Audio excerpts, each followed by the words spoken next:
So hi guys, welcome back to my to videos. तो इस video में दोस्तों डिस्कस करने वाले हैं यहाँ पर वारी रिन्यूएबल के क्वार्टर वन के रिजल्ट को। सो अभी जस्ट कुछ मिनट पहले वारी रिन्यूएबल्स ने अपनी Q1 रिजल्ट ऑफिशियली अपडेट कर दिया है।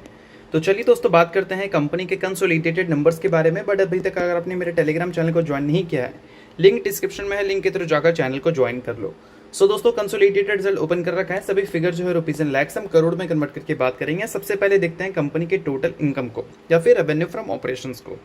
तो ईयर ऑन ईयर बेसिस पे अगर देखें तो 100% से ज़्यादा की ग्रोथ दिख रही है। 603 करोड़ का कंपनी ने रेवेन्यू रिपोर्ट किया है और वही क्वार्टरली वाइज देखें तो यहाँ पर भी ग्रोथ रेट हमें अच्छी देखने को मिल रही है। अब बात करते हैं इसके अलावा कंपनी के खर्चे के बारे में। तो पिछले साल का जो खर्चा था वो लगभग 200 करोड़ था, इस बार का 491 करोड़ है। क्वार्टरली वाइज अगर हम देखें तो इनकम जैसा ही कंपनी के एक्सपेंस में भी परफॉर्मेंस है। बात करते हैं प्रॉफिट फॉर द पीरियड के बारे में। Profit for the period shocking है, क्योंकि पिछले साल का प्रॉफिट कितना था 28 करोड़, इस बार का प्रॉफिट बढ़कर 86 करोड़ हो चुका है। 100% से ज़्यादा की ग्रोथ है।